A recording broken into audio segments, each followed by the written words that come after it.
Hey, what's poppin'? This your boy Jay the Comedian. How y'all doing today? Oh, how am I doing? I feel spectacular. It's a great day. It's beautiful outside. Even though I'm inside, I took the garbage out, so I got a little fresh air. Anyway, today I would like to talk to you guys about what happens when you leave the Jehovah Witness organization. Because I see a lot of videos talking about it, but I never really gave my exact take on what really happens when you leave.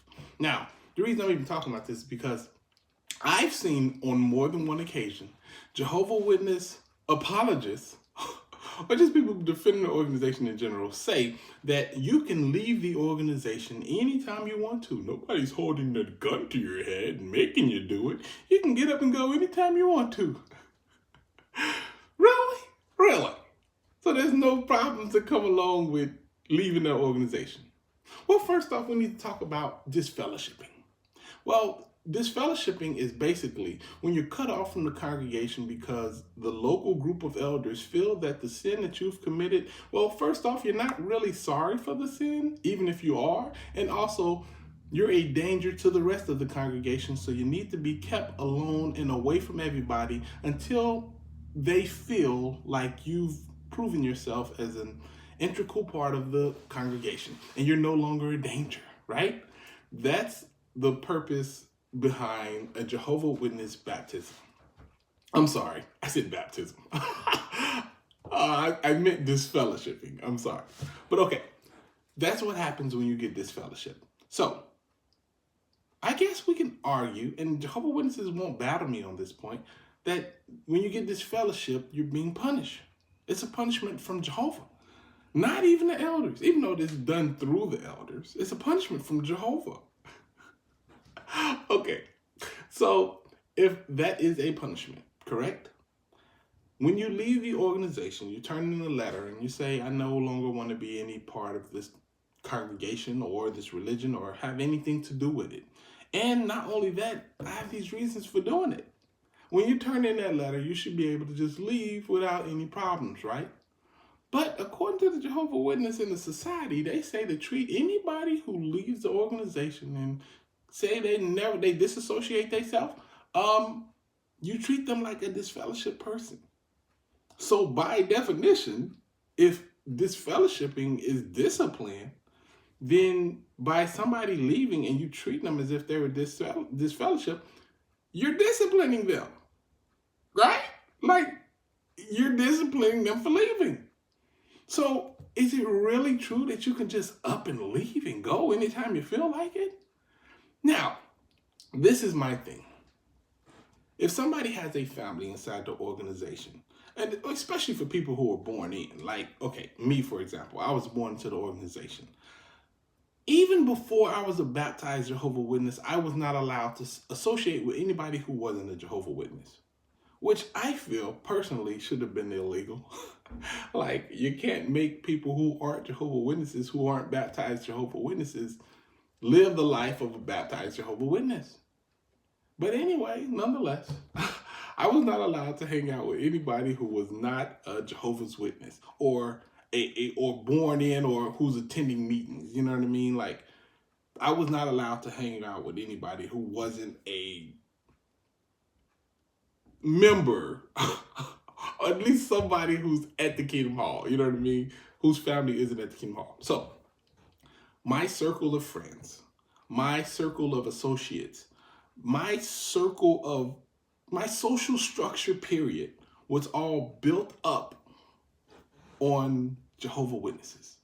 Everybody I knew, everybody I talked to, everybody I hung out with, people I went to for help, the people I went to for association and fun, the people I went to divulge my deepest, darkest secrets or whatever, all Jehovah Witnesses. Now, admittedly, I was double life squad, so some of them were not the greatest, but you get what I'm saying, especially if you're a Jehovah Witness or ex-Jehovah Witness. So,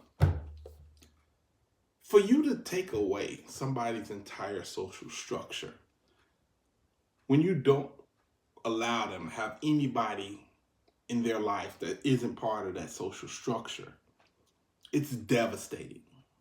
Devastating.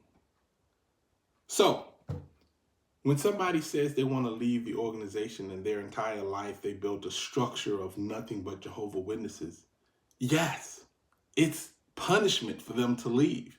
It's hard for them to leave. They can't just get up and go. And I think you know that. It's a little bit disingenuous when you suggest that they can just go. Like, come on now. We've been doing this a long time. You know exactly what I'm saying is true, and I'm not making this up, and I'm not trying to make the organization look bad. Like, it is what it is. And when you leave the organization, this is exactly what goes through the minds and hearts of new XJWs. They get out the organization, they're wondering which way is up, who they can trust, because they've also been told, wow, they can't hang out with the worldly people. The reason for that is because they're sex crazy, raping, killing monsters that want to do nothing but eat you up and chew you out, and that's every one of them. You can't trust any of them. Now, in general, you can't trust other people, and you need to have a certain level of skepticism when it involves anybody outside of your deeply, trusted circle of friends. Like, that's just normal, regular life right there. But to say that everybody is like that and everybody is dangerous, it makes that initial act of leaving the organization even harder. So you have the fear of the outside world. You have the social structure and the comfort of the inside the organization group that you're used to that's getting ripped apart from you like that. And I mean, it's an overnight type of thing where everybody cuts you off. How can you then say, yeah, people can just leave whatever they want to. They got the free will to leave. Because that's only true when you say it, but to actually do it for somebody who's been born into the organization, not to mention somebody who's married, has kids, and has family, and has all this investment inside the organization, it is punishment to leave. Leaving comes with a price.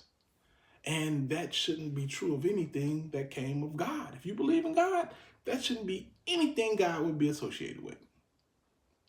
Fact, right? If I chose to stop eating hamburgers today, which is a hard thing for me to do, as you can see. If I chose to stop eating hamburgers today, will hamburgers say, I don't want to have nothing to do with you? Now, of course, hamburgers is an inanimate object, and they couldn't do that. But the thing is that I know I would probably come back later. Just give me a little bit. I'll try these vegetables and apples and stuff out, and then we'll see what happens from there. But chances are I'm going to come back. You see, this organization punishes people for leaving because they know that once people leave and they wake up and they find out the information, they don't come back. So it's hard for them to even convince you to come back. So it's easy for them to just say, they're gone, they're done. They've woken up. We can't get anything else from them. They're free. Free from us. But this is what you need to learn, though. If you leave this organization, it comes with some mental problems, too. Hard to deal with, especially for me. Like, there are certain things I could tell you right now, 100% that will make your life 1,000 times better. But the fact that you're an ex-Jehovah Witness, it makes it a little bit harder because I know the mental problems you got to battle with in order to get those things done. Like, one thing I would tell anybody is to just do it, like Nike. If there's anything in life you want to do, right?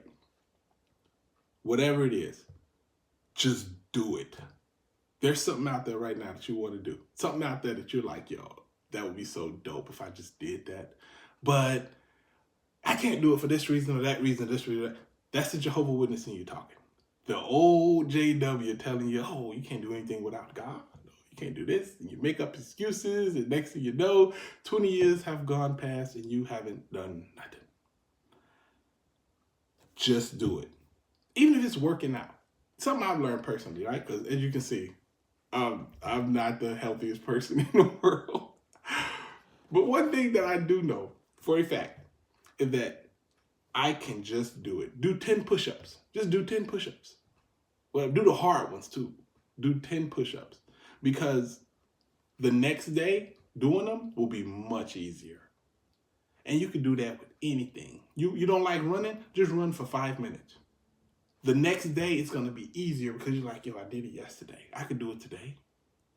And if you ever find yourself building up a nice, long, like continued effort, and then for whatever reason you stop or you get distracted or something happens, do it again. Just do it again. 5 minutes running, 10 push-ups. Because that's how you get things done in this world. You don't let any excuse stop you. You don't let anything that you're missing out of your toolbox that you need in order to get this done stop you. You just do it. You figure out a way and you get it done. That's how you live a nice, happy, successful life, and you get out of life what really makes you happy. That's exactly how you do it. It is hard. It is not easy. I'm telling you to just do it, but I struggle with it myself. But just because it's hard don't mean it's not possible. And just because I struggle with it don't mean you'll struggle with it. It may come second nature to you. Who knows? It's getting easier for me.